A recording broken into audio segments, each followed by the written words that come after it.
Hello, my said Devendra Singh sir. और आज हम डिस्कस करेंगे collision theory. Right. Collision theory का मतलब, कोलिजन का मतलब होता है टक्कर से। यानी कि हम यहाँ पर आपको कहना चाहते हैं कि कोई भी केमिकल रिएक्शन बिना कोलिजन के नहीं हो सकती। लेकिन ये कहना भी ठीक नहीं है कि सभी कोलिजन से रिएक्शन होती है। जिन कोलिजन से रिएक्शंस हो जाती है उनको हम लोग इफेक्टिव कोलिजन कहते हैं। This is effective collisions. ठीक। अब इफेक्टिव कोलिजन के लिए दो चीजें बड़ी जरूरी होती हैं, एक एनर्जी और दूसरा उसका ओरिएंटेशन। यदि एनर्जी एक मिनिमम वैल्यू से ज़्यादा है तो रिएक्शन हो जाती है, और प्रॉपर ओरिएंटेशन है तो भी रिएक्शन होती है। यानी कि दोनों चीज़ें एक साथ जब मिलती हैं तब, यानी कि अब हम ये कह सकते हैं कि हमारी जो रिएक्शंस है, जैसे कोई रिएक्शन है उसका जो रेट होता है, एक्चुअली में rate dx/dt equal to k a की पावर n। ठीक है। यहाँ जो k है वेलोसिटी कांस्टेंट, ये किन चीज़ों पर डिपेंड करता है? Velocity constant is directly proportional to rho Z and. ठीक है। एक रो पे डिपेंड करता है। रो का मतलब होता है फ्रैक्शंस, सॉरी, रो का मतलब है वो फ्रैक्शंस जो प्रॉपर ओरिएंटेशन के साथ हैं। जेड का मतलब है जो कोलिजन्स हो रहे हैं, और एफ का मतलब है वो फ्रैक्शन जिनकी एनर्जी ऑफ एक्टिवेशन वो एक्सीड, यानी कि थ्रेशोल्ड वैल्यू को एक्सीड करें, वो फ्रैक्शंस। ठीक है। फिर सुनिएगा, सबसे पहले तो collision frequency. This is collision frequency, right. Collision frequency. And this number second fractions. ये वो फ्रैक्शंस है जिनकी एनर्जी ऑफ एक्टिवेशन से ज़्यादा है, और ये वो फ्रैक्शन है जो प्रॉपर ओरिएंटेशन के साथ है।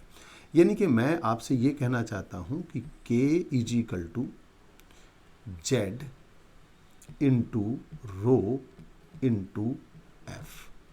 ठीक। यानी कि इन दोनों का प्रोडक्ट A है, और जो आपका F है उसको हम लिख सकते हैं exponential base -EA upon RT। Right. चलिए क्वेश्चन नंबर 1 पर हम आ जाते हैं। Question number 1, according to the collision theory of chemical reactions.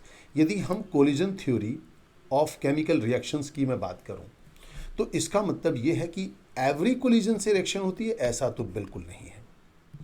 Rate is directly proportional number of collision पर। हाँ, ये जरूर है कि जब भी मैंने आपको बताया कि जो K है वो Z के प्रोपोर्शनेट होता है, तो इसका मतलब ये ऑप्शन तो आपका बिल्कुल सही है। ठीक। तो रिएक्शन ऑफ गैस है, ये तो बिल्कुल गलत बात है। गैस फेज में रिएक्शन है तो जीरो ऑर्डर, ये तो कोई लॉजिक नहीं है। रिएक्शंस ऑफ ऑर्डर, ठीक है, reaction rate are of the order of molecular speed, बिल्कुल गलत बात। रेट ऑफ रिएक्शंस और molecular speeds both are the different terms. ठीक है। चलिए, अब यदि हम बात करें कि नंबर ऑफ कोलिजन, देखिए बेसिकली क्या है, जितना टेम्परेचर ज़्यादा होगा, इफ टेम्परेचर इज मोर, ठीक, काइनेटिक एनर्जी इज मोर, और यदि काइनेटिक एनर्जी मोर है तो कोलिजन मोर, और कोलिजन मोर है तो रेट ऑफ रिएक्शन भी मोर होगा। ठीक है। कंसंट्रेशन ज़्यादा, कोलिजन ज़्यादा तो इफेक्टिव कोलिजन भी ज़्यादा, रेट भी ज़्यादा। ऐसे ही प्रेशर भी कंसंट्रेशन, तो मेरे ख्याल इसका आंसर हमें डी लगाना चाहिए। ठीक है। क्वेश्चन नंबर 3 में, according to Arrhenius theory the activation energy क्या है?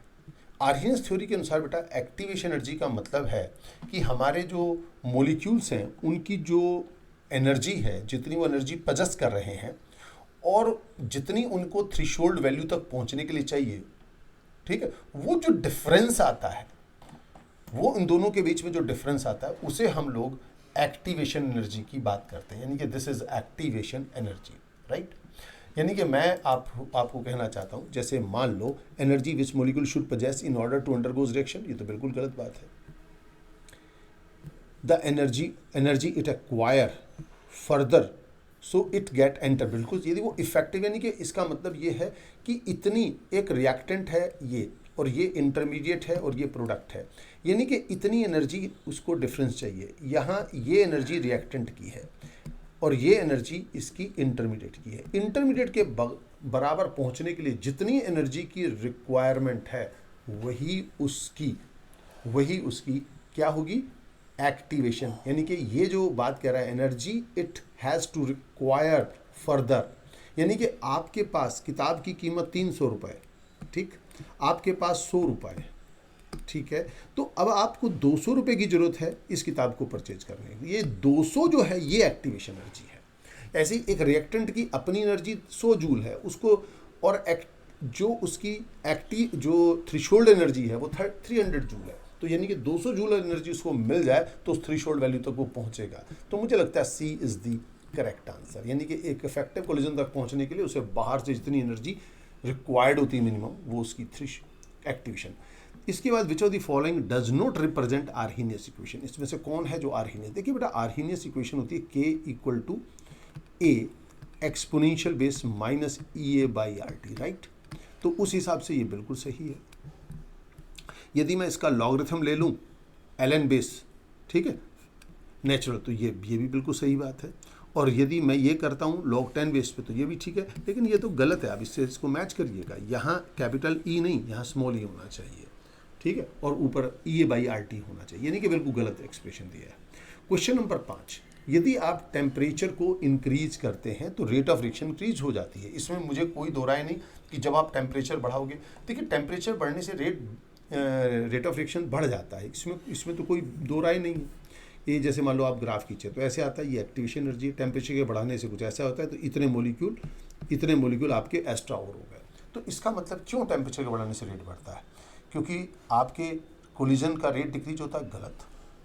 Decrease the energy of activation, energy of activation decrease हो जाती है, ये भी गलत बात है।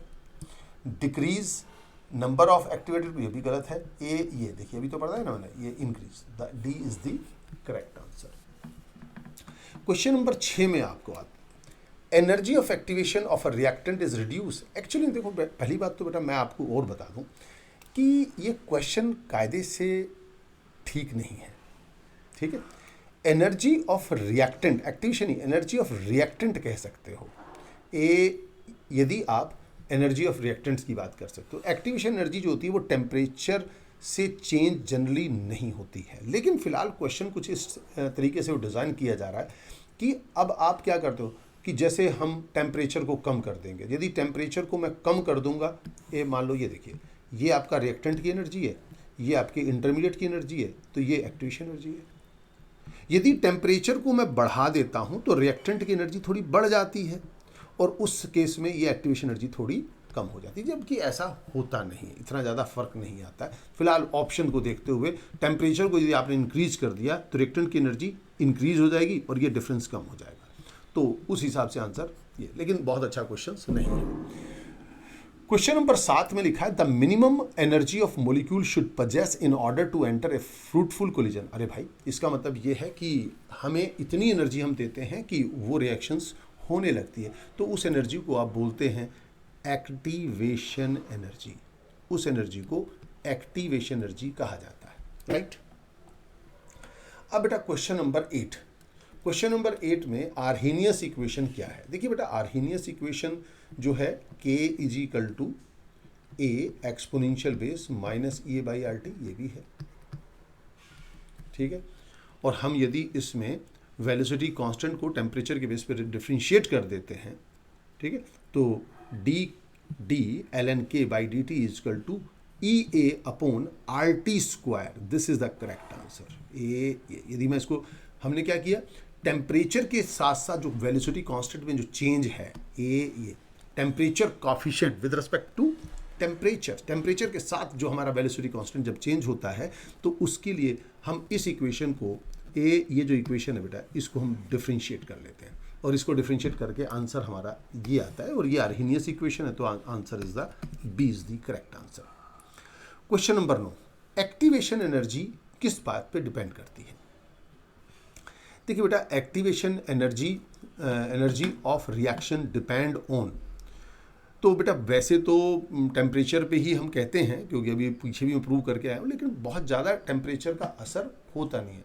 मतलब ऐसा नहीं कि बहुत ज़्यादा टेम्परेचर से वो इफ़ेक्टेड होती है, ऐसा भी नहीं है, ठीक है। तो मैं ये तो नहीं कह सकता कि टेम्परेचर से एकदम से बहुत थोड़ा चेंज होता है, तो मैं इसके लिए तो राजी नहीं हूँ बहुत ज़्यादा। हाँ, कोई और ऑप्शन नहीं तो फिर देखेंगे।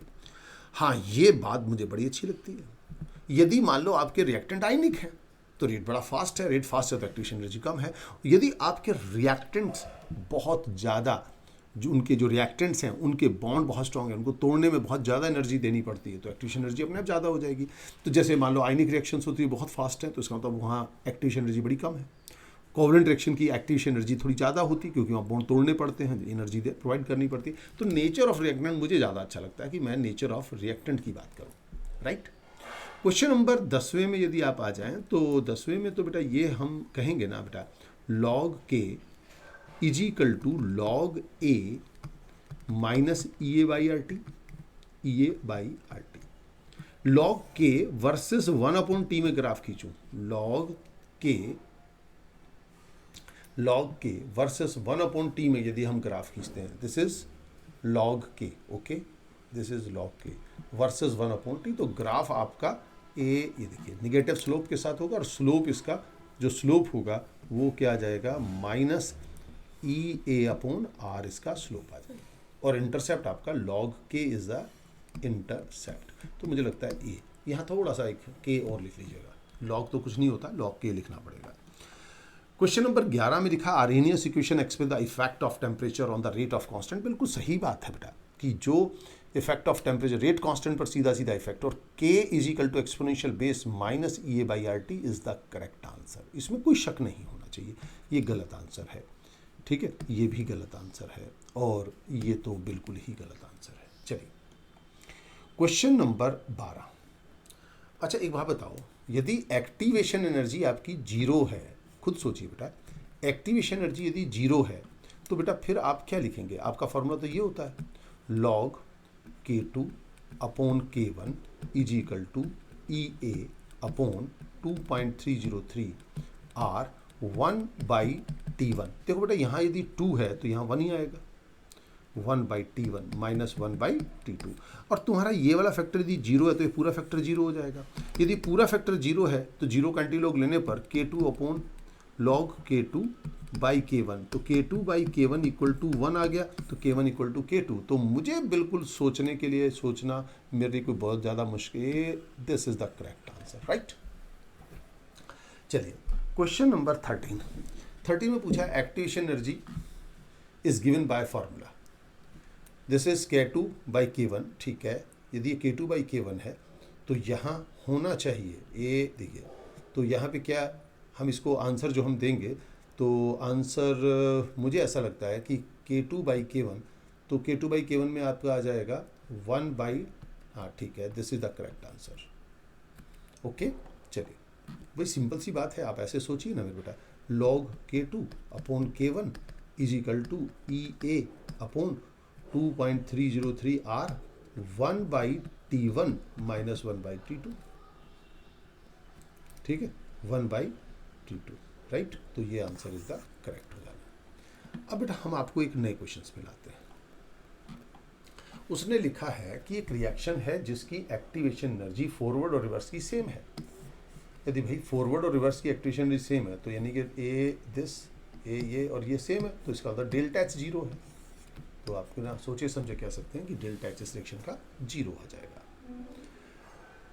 कोलिजन थ्योरी बेटा बात सुनो, कोलिजन थ्योरी का मतलब है कि जब दो मॉलिक्यूल आपस में टकराते हैं तो टकराने से रिएक्शन होती है। तो इसके लिए बेटा दो मॉलिक्यूल तो होने चाहिए ना बेटा जो टकराए, यानी कि कोलिजन थ्योरी तब है ना जब कोलिजन होगा, और कोलिजन के लिए बाई मोलिकुलर रिएक्शन पर एप्लीकेबल है। ये कोई फर्स्ट ऑर्डर सेकंड ऑर्डर का कोई मतलब नहीं, मोलिकुलरिटी उसकी कम से कम दो तो होनी ही चाहिए, दो से ज़्यादा जितने भी हो, लेकिन दो तो कम से कम होनी ही चाहिए। चल उसके बाद जैसे ये ग्राफ है, बिल्कुल सही बात है, log K और 1/T के बीच में ग्राफ खींचूँ तो ग्राफ कैसा आता है।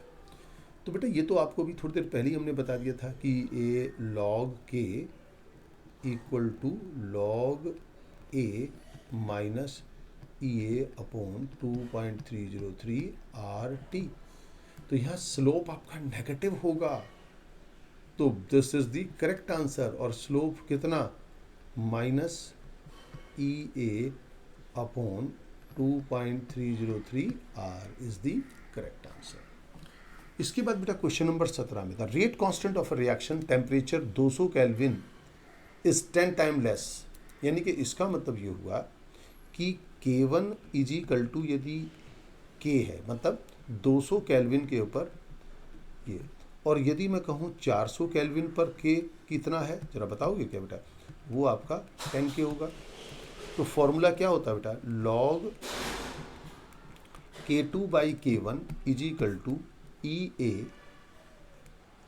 A upon 2.303 R 1 by T1 minus 1 by T2। ठीक, तो इसने लिखा है कि ये हो गया log 10K upon K is equal to E A upon 2.303 R की वैल्यू R रख देते हैं यहाँ पे, और ये हो जाएगा कितना, ये आ जाएगा आपके पास 200 गुना 400। ठीक है, ओके, तो कितना आ जाएगा बेटा 200, और यहाँ पर हमारे पास 400 200, यहाँ पे 200 आ गया, ये कैंसर। तो अब आप सॉल्व कर लीजिएगा आंसर। तो मुझे ऐसा लगता है कि शायद मेरी बात आप तक पहुंची होगी, या आपको मेरी बात समझ में आई होगी कि ठीक है। हेलो, तो यहाँ पे कितना हो गया 200, तो आंसर कितना सा आ जाएगा यदि आप, एक मिनट बेटा सब बच्चे इसको ज़रा इसको एक बार ट्राई, यदि जो आप मेरी वीडियो इस समय जो देख रहे हैं बच्चे। लेकिन बेटा मैं ये ज़रूर कहूँगा कि यदि आपको बेटा ये वीडियो अच्छी लग रही हैं तो आप इसमें नीचे सब्सक्राइब भी करिए इसको, और इसको लाइक भी करिए। जब तक आप लाइक और शेयर नहीं करेंगे तो मुझे पता नहीं चलेगा कि मेरा काम किस तरीके का हो रहा है, ये क्या बहुत अच्छा है, बहुत ख़राब है, क्या है, मैं नहीं जानता। ठीक है, तो इसमें जो आंसर आ जाएगा शायद मेरे ख्याल से ये इसका आंसर आ जाता है। आप करके देख लीजिएगा, यदि आपको कोई दिक्कत आती है तो उसको देख लेते हैं। यहाँ तक क्लियर, log 10 ये हो गया 1 और बाकी है। ठीक है, 400 से इसको मल्टीप्लाई करें, हाँ वही लगभग आ जाएगा। ठीक है, B is the correct answer, right. Question number 18 में उसने लिखा है कि in respect of equation this in equation which one of the following statement is correct. कि ये के नहीं बेटा, ये यहाँ पे जो के है ये के वेलोसिटी कांस्टेंट है। जब ये इक्विलिब्रियम कांस्टेंट होता है ना मेरे बेटा, तो के इक्विलिब्रियम जब तब होता है जब ये ए एक्सपोनेंशियल बेस माइनस ठीक है, ये आ जाएगा एक मिनट आएगा इसको, ठीक है, ये आ जाएगा minus delta H by R T, right. तब यहाँ हीट ऑफ रिएक्शंस होता है मेरे बेटा, और यहाँ आपका एक्टिवेशन एनर्जी है। तो आपको सोचना नहीं, ये गलत आंसर है, ये भी नहीं है फ्रीक्वेंसी फैक्टर। तो यहाँ जो ये है वो एक्टिवेशन एनर्जी, ये बात सही है और ये भी गलत है। चलिए question number 19, rate constant is double when temperature increase. Okay, rate constant यानी कि डबल हो गया, तो log K2 by K1 is equal to EA upon 2.303 R 1 by T1 minus 1 by T2। ये आ जाएगा log 2। ठीक, हमें एनर्जी ऑफ एक्टिवेशन निकालना है 2.303 R की वैल्यू, और R की वैल्यू किलो जूल में हो जाती है मेरे बेटा 8.3 गुना into 10 to the power minus 3 this, और यहाँ टेम्परेचर कितना बेटा A1 बाई 300 माइनस 1 बाई 310। ठीक है, और इसको हम सॉल्व कर लेते हैं, तो सॉल्व करके बेटा आंसर जो आता है वो 54 किलो जूल मोल इनवर्स इसका आंसर आता है, राइट। चलिएगा क्वेश्चन नंबर 20, एक्टिवेशन एनर्जी यदि जीरो है तो बेटे, यदि एक्टिवेशन एनर्जी जीरो है तो के इक्वल टू किसके हो गया ए, और के यदि ए के इक्वल है तो अब टेम्परेचर, क्योंकि ए माइनस ये बाई आर टी होता है ना मेरे बेटा, ए ये, तो ये फैक्टर तो पूरा जीरो हो जाएगा, ख़त्म हो जाएगा, तो के ए के, तो यानी कि टेम्परेचर इंडिपेंडेंट हो जाएगा के इस समय। चलिए, उसने लिखा था rate constant is given by the equation this, बिल्कुल सही बात है। Which factor register decrease for the reaction proceed more rapidly. बेटा इस रिएक्शन में ए यदि हमारा एक्टिवेशन एनर्जी यानी कि ये फ्रैक्शन जिसकी एक्टिवेशन एनर्जी कम, यदि ये कम हो जाए, ई कम हो जाए, तो पूरा फैक्टर कम हो जाएगा, और यानी कि हमारा रेट बहुत ही फास्ट होने ही वाला है। एक्टिवेशन एनर्जी कम होते ही रेट ज़्यादा, क्योंकि ज़्यादा मोलिक्यूल उस बैरियर को ज़्यादा पास कर पाएंगे। अब ज़्यादा पास करेंगे यार बैरियर को तो इफेक्टिव कोलिजन की संख्या रैपिडली इंक्रीज हो जाएगी और एकदम से रेट बढ़ जाता है। चलिएगा question number 22, temperature dependent equation can be written. Okay, temperature dependent equation बेटा ये बिल्कुल सही लिखी है, ये तो गलत है। ठीक है, ln k is equal to this minus E by, यानी कि इस इक्वेशन में देखें तो ln k plus E R T, ये तो ठीक नहीं है, ये आपका बिल्कुल सही आ रहा है, तो ये भी गलत है क्योंकि फार्मूला आपका ये होता है। अब इसका a minus E A by R T, right. ठीक है, तो मुझे ऐसा लगता है कि शायद आपको ये सब चीज़ें बहुत अच्छे समझ में आई होंगी। यदि आपको ये वीडियो बहुत अच्छी लगी तो बेटा लाइक और शेयर करना ना भूलिए। थैंक यू, मिलते हैं अब नई वीडियो के साथ। ओके।